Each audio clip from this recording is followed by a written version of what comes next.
Agora eu acho que é um desperdício um homem com o talento que ele tem tá dirigindo van.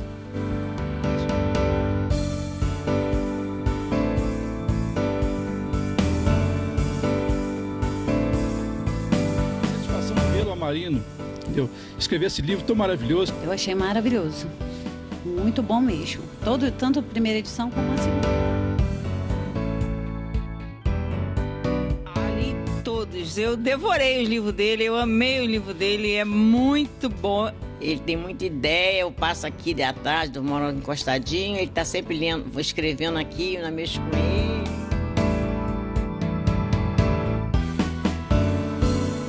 Eu era um menino muito calmo, inteligente e tinha esse plano de, quando ele formasse, seguir essa carreira.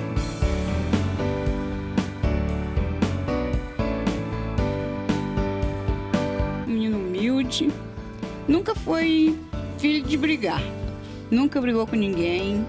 Alcancei na infância dele, como criança, só fazendo as coisas.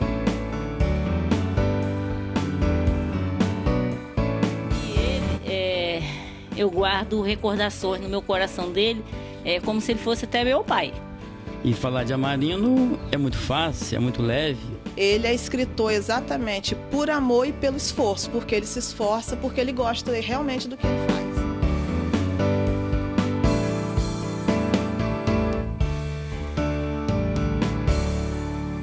Amarino é motorista de van e ele também é escritor. Como começou essa ideia de escrever romances? A minha história começou assim, eu trabalhava no Rio de Janeiro como porteiro e em 2004 eu sofri um assalto na porta do prédio, onde eu ficava um pouco na rua conversando com os amigos e passei a ficar mais no interior do prédio. Passando assim, o susto do assalto, eu fiquei pensando alguma coisa para me fazer, para ocupar o tempo que eu tinha disponível. E aí foi onde eu comecei a ir escrevendo e tentando fazer minhas histórias. Fazia uma, não dava certo, rasgava, fazia de novo e até que chegou um ponto que eu concluí a primeira história. Li por diversas vezes a primeira história e achei que eu conseguia fazer outra e por ali eu comecei. Hoje eu tenho cerca de 22 histórias escritas. Por isso minhas histórias são todo tipo um formato de novela. Eu nasci em São Francisco de Itabapoana, região norte do estado do Rio. Uma região de pessoas humildes, mas muito trabalhadoras e responsáveis. A minha infância foi um pouco complicada, meus pais não tiveram grandes condições, né?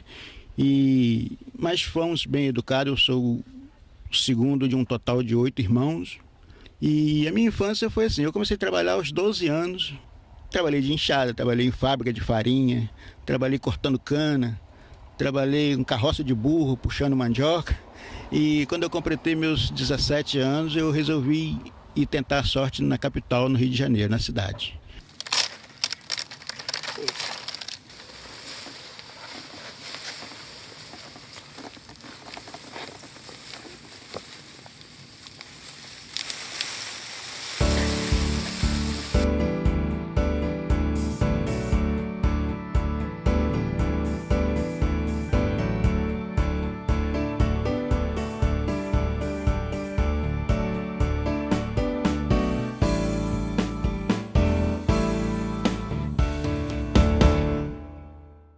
No início dos anos 80, o Amarino trabalhou aqui nesta fábrica de farinha de mandioca.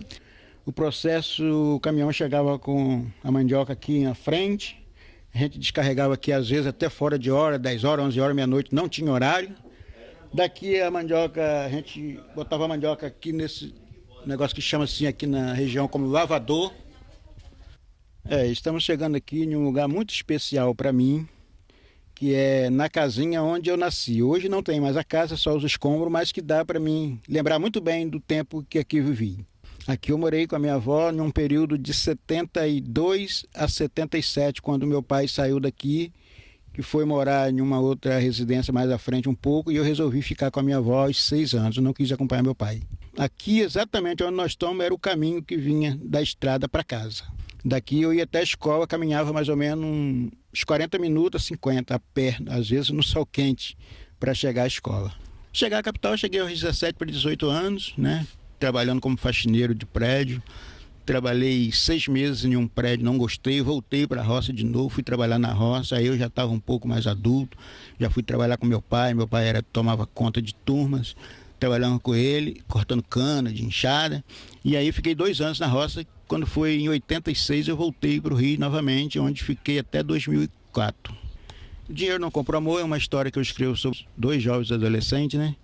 Aos 14 anos a garota se apaixona pelo rapaz, os dois, ela de família humilde e ele de família tradicional na cidade, um rapaz de família rica. Porém, no auge da paixão dos dois, a menina engravida, não sendo aceito pelo pai do rapaz, que forjou, né, e pagou ao pai da menina para que tirasse eles da região. O Zé Limoeiro e suas histórias, eu falo de um inglês, né, que desde criança ele era apaixonado pelo Brasil, mesmo sem conhecer, ainda na Inglaterra. E por volta da Copa de 1950, o seu tio veio ao Brasil, veio a Copa e chegou lá e falou para ele, e fazendo com que ele cada dia mais pensasse em conhecer o Brasil. Até que ele se tornou adulto, os seus pais faleceram e ele vendeu o que tinha e veio para o Brasil, onde tinha um sonho de montar uma usina, montou a usina em um lugar sem grandes movimentos e trouxe grande desenvolvimento para a cidade e ajudou muito o pessoal da cidade, mas uma fatalidade, ele veio a falecer deixando uma viúva com 4 filhos adolescentes para administrar um império que nem ela sabia o que ela tinha. Meu trabalho em van começou em 2005, assim que eu vim do Rio de Janeiro. E trabalho já nesses tempos aí, tem muitas histórias a contar de van. E muita gente me cobra por que eu não escrevo um livro sobre van. Falei que só que depois, um dia que eu parar de trabalhar em van, eu vou pensar em escrever. E sobre o que as pessoas perguntam sobre o meu trabalho como escritor, todo mundo fica curioso, porque eu tenho 2 plaquinhas ali dentro da van que eu faço propaganda, que eu sou escritor, e muita gente fica curioso. Como é que o motorista escreve? Eu falei, dá um jeitinho, né? Tem uns momentos. O momento do café, o momento às vezes de estar aguardando no ponto. A gente chegava no ponto cedo demais para começar a trabalhar às 6 horas da manhã e ocupava aquele tempo escrevendo. Como é trabalhar com um motorista que também é escritor? Eu me sinto orgulhoso, porque é um sujeito trabalhador, honesto, decente, trata a gente muito bem, né? Arca com os compromissos dele. Agora, eu acho que é um desperdício um homem com o talento que ele tem tá dirigindo van. Eu me identifiquei um pouco com o livro, justamente que era na cidade que eu nasci, Barbacena, e eu achei maravilhoso. Muito bom mesmo. Tanto a primeira edição como a segunda. A gente era muito vizinho, um perto um do outro, a gente brincava toda noite, a gente saía para brincar de roda, né? Tinha muita brincadeira social, a gente brincava muito, teatral, com uma lua bonita, a gente tirava muita laranja, tirava mangas, estendia uma esteira no terreiro, a lua bonita, né? Nós aproveitávamos muito. Chegou uma época que fui ver a minha vida, ele também, e nunca mais se vimos, né? Então chegou agora o momento que nos encontramos aqui e pude ver esse grande, maravilhoso livro que está saindo agora no momento. Ele tem muita ideia, eu passo aqui de tarde, eu moro encostadinho, ele está sempre lendo, vou escrevendo aqui, eu mexo com ele, e ele vai longe com a imaginação dele, com as ideias dele. Com o vizinho e como o autor do livro, eu gostei, nota 10. Meus 2 sobrinhos leram, gostaram muito também. Me admirei demais quando eu vi o primeiro livro dele, muito bom. Ele é ótimo, uma ótima pessoa. Dá de motorista por aqui para cuidar da gente. Não tem outro melhor do que ele, não. Eu tenho história escrita de vários lugares, por lugar que eu nem sonho, acho que eu nunca passei. Eu falo da Amazônia, eu falo de São Paulo, nunca fui a São Paulo e tenho várias histórias escritas de acontecimento em São Paulo. Rio de Janeiro, São João da Barra, Macaé, que é a nossa região aqui, né? Eu começo a história e dali eu vou vendo o que fica bom naquela parte da história. O meu único arrependimento hoje é não ter estudado. E o estudo hoje me faz muita falta. Gilceia é professora e agente literária, e foi ela que descobriu o Amarino. Eu já conheci o Amarino de vista, mas não imaginava das histórias dele, né? Aí um belo dia, a gente conversando, ele me falou que tinha umas histórias escritas e que já tinha tentado até divulgar. Achei interessante a história e perguntei: posso digitar e mandar para uma editora? Ele falou, você que sabe. Dali eu digitei, entrei em contato com uma editora em São Paulo, a editora Baraúna, e eles aprovaram e saiu o primeiro livro. Ele escreve toda ela à mão, no caderno, aí eu digito e mando para a editora. Só que a gente paga por isso, né? Ele paga por isso. Aí eu vou correr atrás de pessoas que possam ajudar para a gente fazer o lançamento, na venda, saio divulgando que o livro já chegou. Esse aqui foi o lançamento do primeiro livro, pela Casa da Cultura. Aqui já foi em São Francisco de Itabapoana. Nós fizemos um lançamento lá. O lançamento da usina Limoeiro, que foi no Época Abreu, na Barra de São João. Nós fizemos uma reportagem no jornal, no RJ News. Aí, em dezembro, nós fizemos o lançamento também aqui no Rio das Ostras, que foi na biblioteca. Uma cabeça fora de série, eu não sei de onde ele tirou tanta imaginação. Ele é arteiro daquele tempo, né? Quando era moleque, dava timbre. Eu não, eu era mais calminho, mas ele é terrível. Olha, é uma honra muito grande ter um irmão escritor. Meu irmão, ele sempre foi aquele irmão protetor, ele é um dos mais velhos. E a gente não ficou muito tempo junto, porque quando eu era criança, ele foi morar no Rio, sempre dava um jeito de socorrer a nossa necessidade. Então, ele é muito especial. Bem, eu não vou te dizer que ele tinha muita imaginação, mas ele devia de ter, porque já ele, quando ele foi para lá, que já deu isso aí, já tinha alguma pensalidade na vida dele, ele não queria ficar numa pensalidade de viver na roça, naquele negócio aqui que eu criei e fiquei, e aqui plantando e capinando. Alcancei na infância dele, como criança, só fazendo as coisas certas. Eu também cresci junto com ele, acompanhando, nunca partiu para nada errado. Olha, na infância ele era uma pessoa até muito boa, gostava de brincar uma bolinha, estudar um pouquinho, nunca teve a ideia muito para estudar muito, mas sempre estudar um pouquinho. Quando eu morei com ele lá no Rio, a gente via ele escrevendo os livros. A gente ria dele e hoje ter ele como escritor, com pouco estudo, nossa, é muita alegria no coração da gente, né? A gente trabalhava muito, meu pai tinha fábrica de farinha, eu lembro que a gente saía daqui sempre de madrugada para pegar o pessoal aí na casa das minhas tias, dos meus tios, a gente saía catando o pessoal aí para ir para Bulandeira, 3 horas da manhã, 4 horas da manhã, a gente de carroça, cheio de mulher indo para Bulandeira. Se roubaram um carro lá, ele estava no carro, aí foi sequestrado junto com o carro, mas só queria o carro, ele não queria não. Foi na época que ele foi porteiro? Isso, nós moramos juntos no Rio. Ele era porteiro na época, eu também. Depois do sequestro, o síndico do prédio não deixou ele mais ficando lá de fora. A gente ficava lá de fora batendo papo. Aí ele não poderia ficar mais lá de fora, nem eu nem ele. Aí, como ficar dentro da portaria, não poderia sair, foi obrigado a ficar escrevendo, lendo alguma coisa. E foi onde ele passou a escrever livro. A gente passava lá na portaria, brincava com ele. Nego, para que você está fazendo livro? Você escrevendo, isso não vai dar em nada. Muitas vezes a gente via muita gente falar isso, não ia dar em nada. E ele sempre escrevendo, aquele monte de caderno, a gente passava lá, via ele escrevendo. Como é ter um marido autor?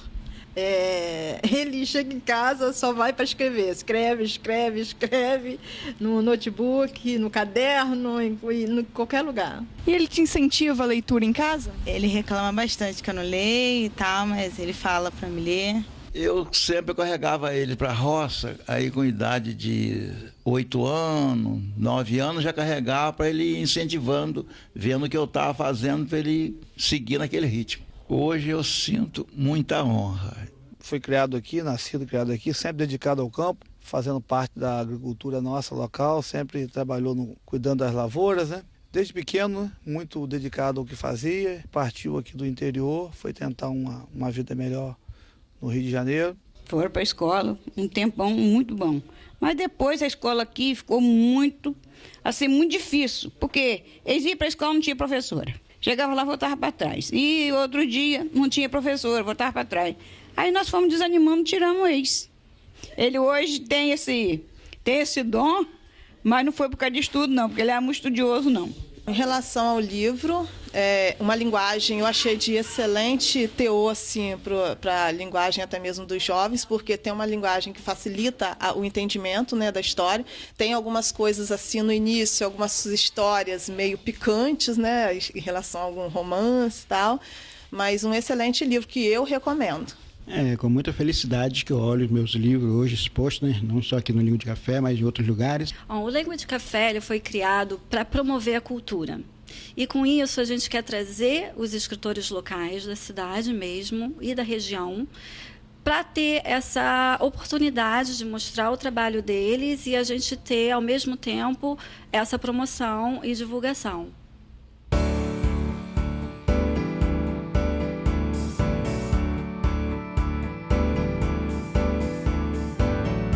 E no concurso nacional dos novos poetas, o Amarino foi selecionado com 2 poemas. Namoro de infância. Certa noite tive um sonho que custei a entender. Eu entrava em uma igreja e a noiva era você. Você muito bonita, naquele seu vestido. Só em sonho eu me vi, sendo eu seu marido. Mas acordei, veio a realidade, que namoro de criança, quanto nos deixa saudade. Saudade que machuca, às vezes por vários anos. Só em sonho a gente vê se realizando. Mas, quando acordamos, nada é verdade. E no peito a mesma dor, para sempre é só saudade. Abraço de Criança, que é um poema que, em homenagem ao meu neto Gabriel, hoje com 4 anos. Trabalhei o dia inteiro, enfrentando um trânsito intenso, à procura de descanso. Tomo um bom banho, sento em meu sofá, correndo vai ver meu neto, querendo me abraçar. O abraço é tão gostoso, que renova a esperança. Não tem nada mais gostoso como o abraço de uma criança.